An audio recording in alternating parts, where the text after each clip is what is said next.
L'esclave qui n'est pas capable d'assumer sa révolte ne mérite pas que l'on s'apitoie sur son sort. Cet esclave répondra seul de son malheur s'il se fait des illusions sur la condescendance suspecte d'un maître qui prétend l'affranchir. Seule la lutte libère. La maladie ne se guérit point en prononçant le nom du médicament, mais en prenant le médicament. Cela va nous coûter la vie peut-être, mais nous sommes pour prendre les risques, nous sommes là pour oser et vous êtes là pour continuer la lutte coûte que coûte. Un peuple conscient ne saurait confier la défense de sa patrie à un groupe d'hommes, quelles que soient leurs compétences.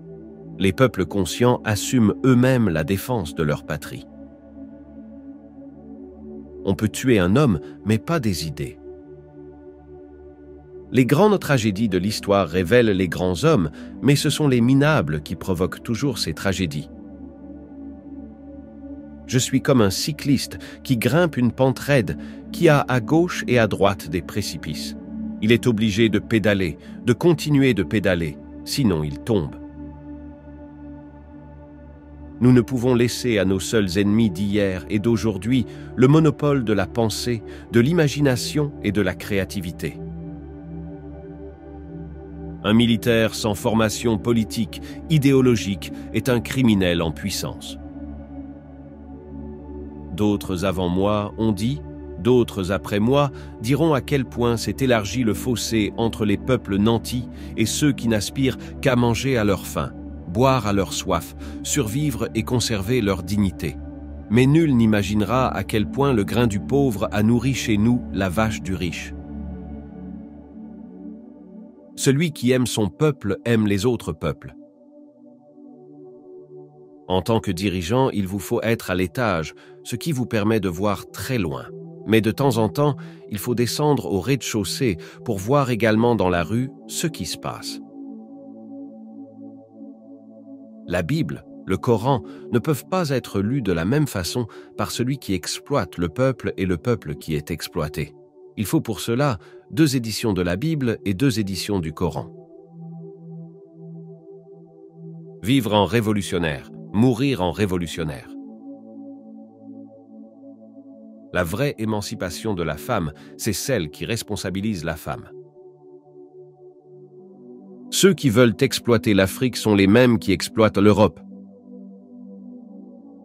L'esprit de liberté, de dignité, de compter sur ses propres forces, d'indépendance et de lutte anti-impérialiste doit souffler du nord au sud au nord et franchir allègrement les frontières. D'autant plus que les peuples africains pâtissent des mêmes misères, nourrissent les mêmes sentiments, rêvent des mêmes lendemains meilleurs. Le système néocolonial tremble quand le peuple devenu maître de sa destinée veut rendre sa justice. Oser lutter, savoir vaincre. Il faut apprendre à l'enfant à être d'abord et avant tout un être social, c'est-à-dire un homme et non un individu. Quand le peuple se met debout, l'impérialisme tremble. Ni le Coran, ni la Bible n'ont jamais pu réconcilier le riche et le pauvre. Il faut choisir entre le champagne pour quelques-uns et l'eau potable pour tous. Une jeunesse mobilisée est dangereuse. Une jeunesse mobilisée est une puissance qui effraie même les bombes atomiques. Vous ne pouvez pas accomplir des changements fondamentaux sans une certaine dose de folie. Dans ce cas précis, cela vient de l'anticonformisme, du courage de tourner le dos aux vieilles formules, du courage d'inventer le futur.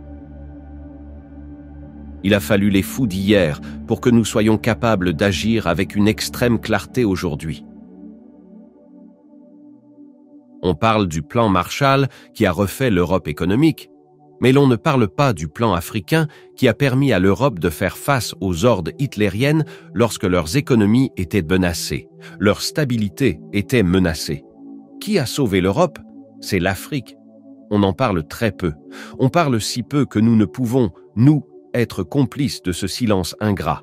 Si les autres ne peuvent pas chanter nos louanges, nous en avons au moins le devoir de dire que nos pères furent courageux et que nos anciens combattants ont sauvé l'Europe et finalement ont permis au monde de se débarrasser du nazisme.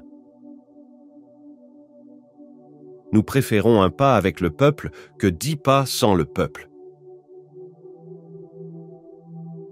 Nous estimons que la dette s'analyse d'abord de par son origine. Les origines de la dette remontent aux origines du colonialisme. Ceux qui nous ont prêté de l'argent, ce sont eux qui nous ont colonisés. Ce sont les mêmes qui géraient nos économies. Ce sont les colonisateurs qui endettaient l'Afrique auprès des bailleurs de fonds, leurs frères et cousins. Nous sommes étrangers à la dette. Nous ne pouvons donc pas la payer. Vivre avec les masses, vaincre avec les masses. Je n'y pense pas. Ça peut arriver, mais je préfère ne pas y penser. Je me dis que coup d'État ou pas coup d'État, la solution résidera dans la capacité des masses à nous protéger. Bien sûr, quelqu'un peut sortir de la foule et tirer sur le président, voilà, il est mort. C'est une chose qui peut arriver à tout moment. Le plus important, c'est qu'à tout moment aussi, le peuple ait besoin de chacun de nous, parce que nous faisons un travail utile. Nous ne marquons pas des buts à tout ce moment, mais nous sommes tous utiles dans l'équipe. La patrie ou la mort, nous vaincrons. Je me suis fait une raison. Soit je finirai vieil homme quelque part, soit ce sera une fin violente car nous avons tellement d'ennemis. Une fois qu'on l'a accepté, ce n'est plus qu'une question de temps. Cela viendra aujourd'hui ou demain. D'ailleurs, je sais qu'on ne dira pas en me désignant un jour, c'est l'ancien président du Burkina Faso. On dira, c'est la tombe de l'ancien président du Burkina Faso.